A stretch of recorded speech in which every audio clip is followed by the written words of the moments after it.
Hi there. In this video, I'm going to cover some communication tips. This is just a bit of a list that I've put together of the things that I commonly cover with my families, that is hopefully going to be helpful. Just some wee ideas about how to make communication that wee bit easier for you. So to start off with, ideally before you communicate, is try to think about where are you at mentally. So what's going on for you? How are you feeling? What are you thinking? How are you feeling physically? What place are you at in terms of where your communication is coming from? So for example, are you going to be communicating your needs based on anger and resentment, for example? Because that might come across perhaps in an aggressive communication style. Or are you telling somebody else what they need to do because you're worried about them? Think about what thoughts and feelings are going on for you. Take ownership of those as well, before you go into that communication where possible. So following on from that, it's really helpful to try and communicate and respond at times when you're feeling as calm as possible. So as I say, before you're going into a communication or interaction with somebody else, try and think about, am I feeling calm right now? Because if you're feeling calm, that rational top part of your brain is going to be switched on. So you're going to be thinking a lot more logically, and going to be giving responses that are hopefully more assertive and more fitting to what you would hope them to be. Now, if you're feeling quite tired or if you're overwhelmed emotionally, then you're likely going to be communicating from that emotional sort of middle part of your brain. And if you're communicating from this place, then you're more likely to just react to things. You're more likely to say things that you don't mean, and that can lead to feelings of guilt later on. And you might be given ultimatums that you're not going to stick to. And what that can do is give mixed signals in your communication because you're not sticking to what you're saying, and that other person doesn't know where they stand with you. So what can really help is allowing yourself time to think through what you want to say and give yourself time to give responses. Allow yourself pauses. Sit with silence as well in your communication with somebody else. Allow yourself that bit of breathing space, that thinking space. Think through, right, what do I need to say next that's going to be working for me? Where we come to next, something that sounds really simple but can be hard, is be open, honest and direct. So this is about being assertive in your communication style. And there's another video that covers communication style, so that goes into a bit more detail, which I encourage you to watch. But where you're being assertive, it's respecting your needs and the needs of others when you're communicating. So when we're talking about being direct, it's not about putting other people down so that you can be direct, or being honest in a way that actually is quite mean and harsh to other people, because then you're falling into an aggressive communication style, and that's not okay. But where we're being open and honest and direct with somebody, what that helps to do is to build trust and honesty and respect within the relationship, because that other person knows where they stand with you and they're not left like second guessing where you're at. Another way to be open and honest with somebody is by using I statements. So I statements are something that you can use to express how you're feeling in a way that allows you to take ownership of how you feel, lets the other person know how you're feeling. So for example, you might say something along the lines of, I feel worried about your health because you keep using drugs. So I've used the words I feel, I've expressed the emotion and the reason being. You might want to then add on to that a request to the other person. So I ask that you can stop, or something along those lines.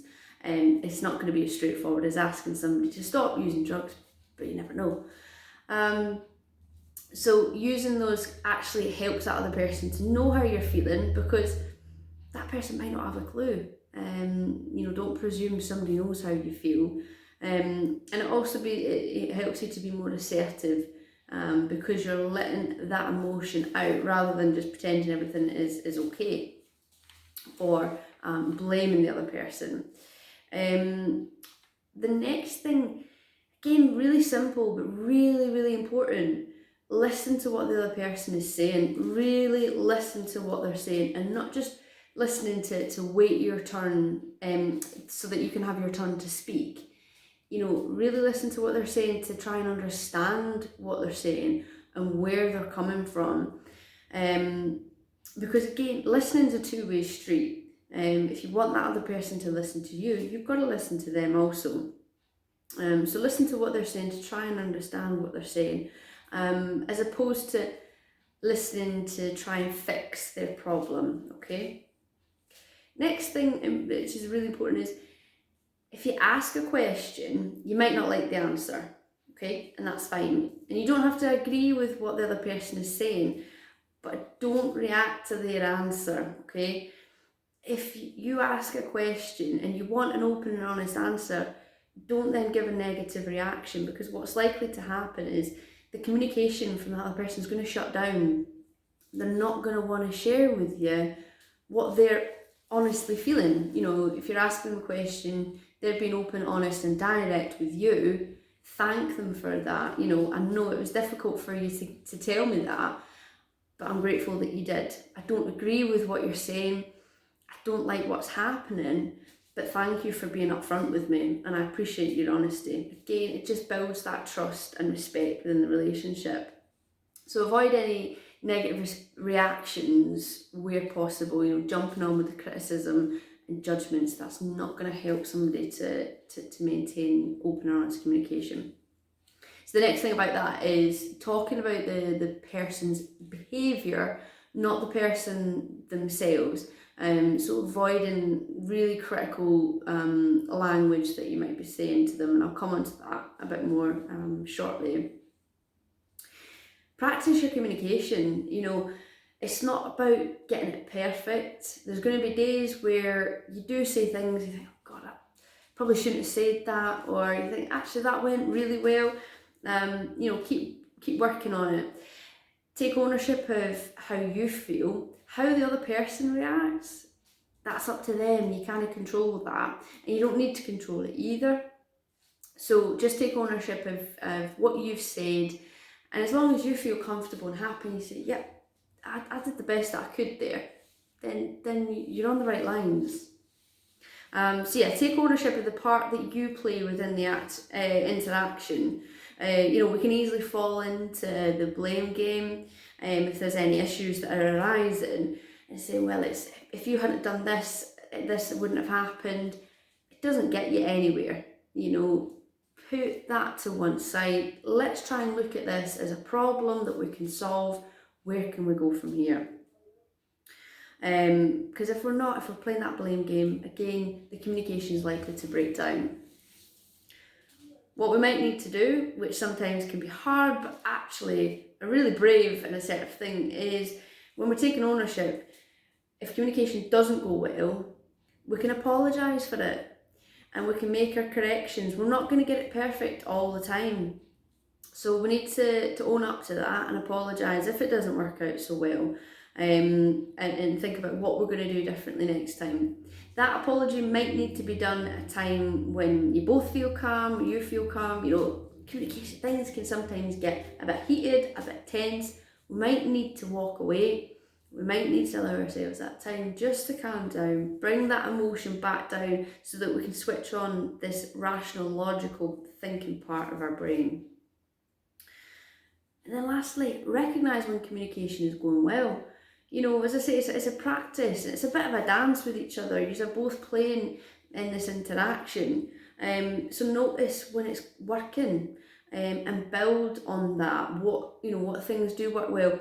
Noticing what things don't work so well, reflecting on that and trying to do something different. And talking about communication, does it help when I'm like this or when I do that? What works for you? Again, being open, honest and direct, and not being afraid to do that. So I was briefly mentioning about talking about the person's behaviour, not them as a person. I just wanted to touch a little bit on the language that we use. Just be mindful of the language that we use when we're talking about addiction and substance misuse. Everybody's got different thoughts and feelings and opinions about this. That's absolutely fine. This is just generally what I've come across that I wanted to share with you, because some people can find certain words difficult, shameful, embarrassing, and we might not recognise that the words that we're saying actually do affect somebody else. You know, you're maybe not saying these words to directly affect somebody or hurt them. You might be doing that, and if so, that's not okay, because if you're using words to hurt somebody, that's again aggressive communication style, and you're not respecting the rights of others. But you might be saying certain words and be totally unaware that that could be having an effect. So for instance, things like the words junkie. So if you're using that word and maybe you're describing a group of people and you walk past and you say junkie, druggie, could be another word that you might use. If you're with your loved one or your loved one hears you using that word to describe other people, even though you're not directly saying it about your loved one, they might pick up on that word and they might find it quite difficult to hear that. Another example that I come across is when we're talking about somebody in recovery, we might use the word saying, well, now they're clean.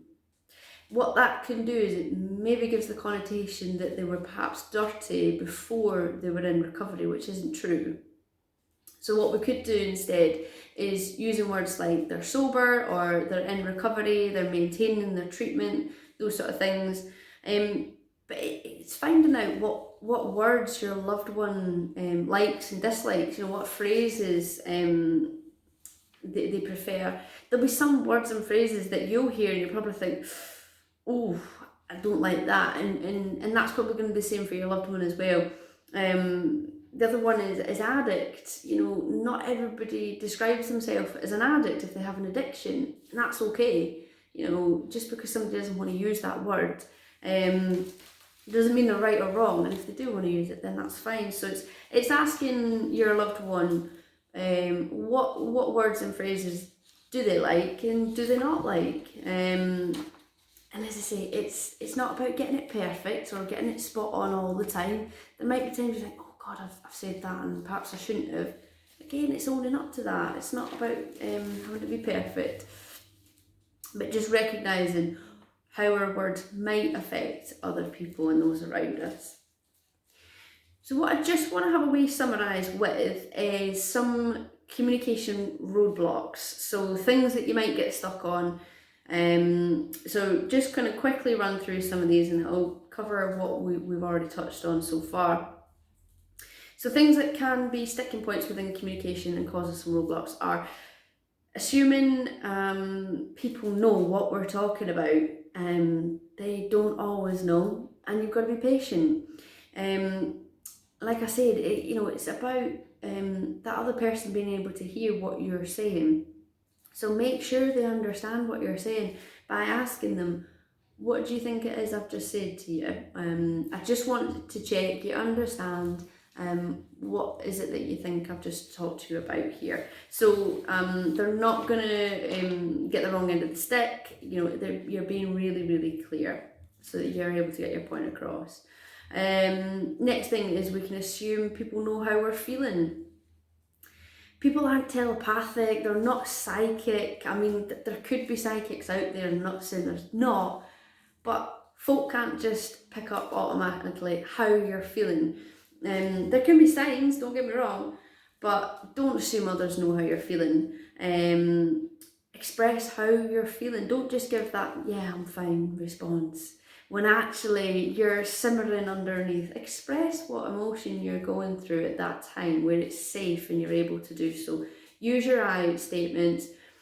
I feel frustrated because of, and give an honest message about how you're feeling.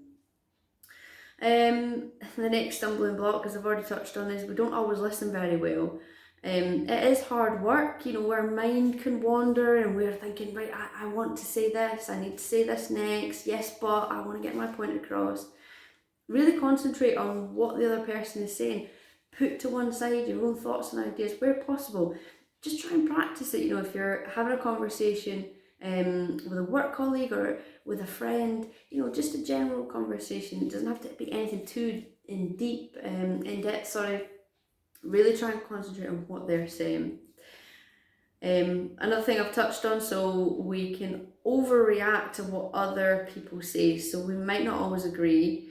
It's all right to disagree with what somebody else, but listening to them doesn't mean that you're agreeing with them. It's just respecting their voice and what they're saying.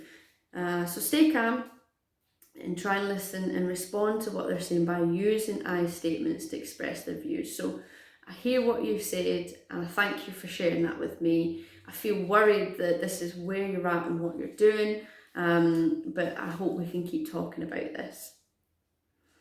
And the last thing is, we're not always clear about saying no to other people. We might often say yes to things when in fact we want to say no. What that does is that gives off a really unclear picture of where you are. You're sending out mixed signals to somebody and you're sitting on the fence, and then you're likely to go through with things half-heartedly because you don't really want to do them. So what you can do here, like I've said earlier, give yourself time to respond. So if somebody requests something of you, rather than just jumping straight in and say, yep, okay, I'll do that, that's fine. Somebody makes a request, take that time to get this logical, rational thinking part of your brain switched on. You're not just going straight into a reaction. Get that time, think it through. Is this something that is going to work for you? If not, then no is the answer. And you don't need to give an explanation. So I hope you found it helpful going through the communication tips, thinking about the language that we use when we're talking about addiction. And if you have any thoughts that you'd like to add around that, around the language that we use, please do add some comments in the comment section. And then we've talked about the communication roadblocks as well. There's also the video on different communication styles that would be helpful to watch as well as this one. But I hope you found it helpful and thank you for watching.